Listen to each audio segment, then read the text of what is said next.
21-22ನೇ ಸಾಲಿನಲ್ಲಿ ಒಂದು 21 ಗ್ರಾಮಗಳು ಸೆಲೆಕ್ಟ್ ಆಗಿವೆ ಯಾದಗಿರಿ ಜಿಲ್ಲೆಯಲ್ಲಿ. ಆದರ್ಶ ಗ್ರಾಮದ ಅಡಿಯಲ್ಲಿ ಪ್ರತಿಯೊಂದು ಗ್ರಾಮಕ್ಕೆ 20 ಲಕ್ಷ ರೂಪಾಯಿ ವಿಶೇಷ ಅನುದಾನವಿಟ್ಟು ಒಂದಿಷ್ಟು ಸಿಸಿ ರೋಡ್, ಚರಂಡು, ಮೂಲಭೂತ ಸೌಕರ್ಯಗಳು ಒದಗಿಸುವ ಅನ್ನೋ ಉದ್ದೇಶದಿಂದ ಕೇಂದ್ರ ಸರ್ಕಾರ ಉನ್ನತ ಯೋಜನೆ ಮಾಡಿಕೊಟ್ಟದ.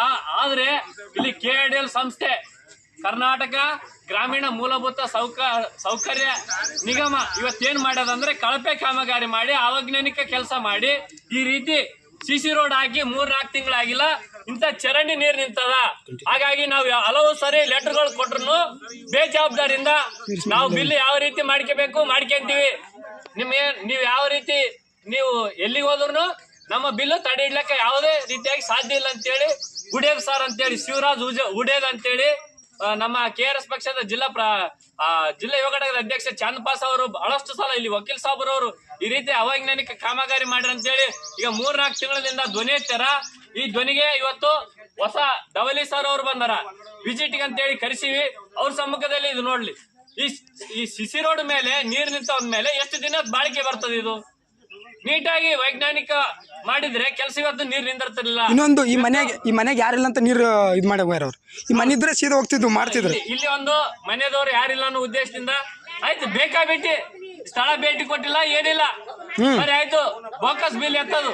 ಈ ರೀತಿ ಭ್ರಷ್ಟ ಅಧಿಕಾರಿಗಳು ಯಾದಗಿರಿ ಜಿಲ್ಲೆಯಲ್ಲಿ ಹೆಚ್ಚಾಗ್ಯಾರ. ಇವರ ವಿರುದ್ಧ ಸೂಕ್ತ ಕಾನೂನು ಕ್ರಮ ಆಗ್ಬೇಕನ್ನೋದು KRS ಪಕ್ಷದ ಆಗ್ರಹ. ಇವತ್ತು ಡಬಲ್ ಸರ್ ಅವ್ರು ಬಂದಾರ, ಈ ಕಾಮಗಾರಿ ಬಗ್ಗೆ ಏನ್ ಹೇಳ್ತಾರ ಅವರೆಲ್ಲೇ ವಿಚಾರ ತಿಳ್ಕರಿ ಸರ್. ಧನಂಜಯ್ ಸರ್ ಅಂತೇಳಿ ಡಬಲ್ ಅವರ ಮತ್ತು ಅಸಿಸ್ಟೆಂಟ್ ಜೈ ಶಿವರಾಜ್ ಉಡೇದು ಮತ್ತು ಹೊನ್ನಪ್ಪ ಜೈ ಅಂತೇಳಿ ಇಲ್ಲಿ ಕೆಲಸ ಮಾಡಿದವರು. ಇವ್ರು ಮೂವರು ಹೊಣೆಗಾರ ಆಗ್ತಾರೆ. ಇವ್ರ ಮೇಲೆ ಸೂಕ್ತ ಕಾನೂನು ಕ್ರಮ ಆಗ್ಬೇಕನ್ನೋದು ನಮ್ಮ ಆಗ್ರಹ. ನ್ಯಾಯ ಸಿಗುವವರೆಗೂ ನಮ್ಮ ಹೋರಾಟ ನಿಲ್ಲುವುದಿಲ್ಲ. ಪ್ರತಿಯೊಂದಲ್ಲಿ ಒಂದು ಅಕ್ಷರಾವಿಷ್ಕಾರ ಯೋಜನೆ ಅಡಿಯಲ್ಲಿ ಹಿಂಗೆ ಮತ್ತು ಆದರ್ಶ ಗ್ರಾಮನೇ ಹಿಂಗೆ ಒಂದು ಏನಾದ್ರೂ ಕಲ್ಯಾಣ ಕರ್ನಾಟಕ ವಿಶೇಷ ಅನುದಾನ ಬಂದದ. ಇವತ್ತು ಸರ್ಕಾರ ಸಂಸ್ಥೆ ಆಗಿ ಈ ಮಟ್ಟಕ್ಕೆ ಲೂಟ್ ಹೊಡೆಯಕತ್ತಾರ ಅಂದ್ಮೇಲೆ ಎಲ್ಲಿಂದ ಗ್ರಾಮಗಳ ಅಭಿವೃದ್ಧಿ ಆಗಲು ಸಾಧ್ಯ?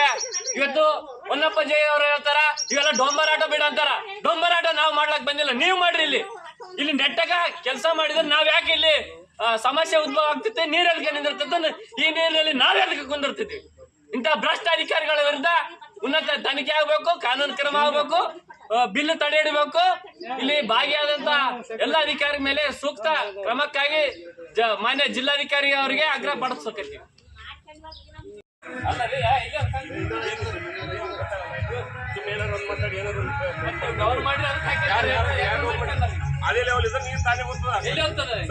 ಎಲ್ಲ ನೀವು ಇದು ಉಪ್ಪು ಮಾಡಿದ್ರೆ ಹೋಗ್ತಿತ್ತಲ್ಲ ಅವನಿಗೆ. ನೀವ್ ಯಾರು ಸರ್ ತಾವು? ಮತ್ತೆ ದೇಶಿಗೆ ಬಂದ್ ಮಾಡ್ಬೇಕಾಯ್ತಲ್ಲ. ಈಗ ವೈಜ್ಞಾನಿಕ ಅಲ್ಲ, ಅವೈಜ್ಞಾನಿಕ ಕಾಮಗಾರಿ ಇದು. ಮಾಡಿ ಎಷ್ಟು ದಿನ ಐತ್ರಿ? ಮಾಡಿ ಎಷ್ಟು ದಿನ ಆಯ್ತು? 3 ತಿಂಗಳು ಆಯ್ತಾ? ಅದು ಹೇಳಿ ಸರ್, ಡಬಲ್ ಸರ್, ನೀರ್ ಎಲ್ಕೆ ನಿಂದಿರ್ಬೇಕು ಇಲ್ಲಿ? ನೀರ್ ಎಲ್ಕೆ ನಿಂದಿರ್ಬೇಕು ಈ ಜಾಗದಾಗ? ಅಲ್ಲ ಇದು ಸಿಸಿ ರೋಡ್ ಮಾಡ್ರಲ್ಲ, ಇಲ್ಲಿ ಎದಕ್ಕೆ ನೀರ್ ನಿಂದಿರ್ಬೇಕು? ನೀವು ಎಂತ ಸಿಸಿ ರೋಡ್ ಮಾಡ್ರಿ?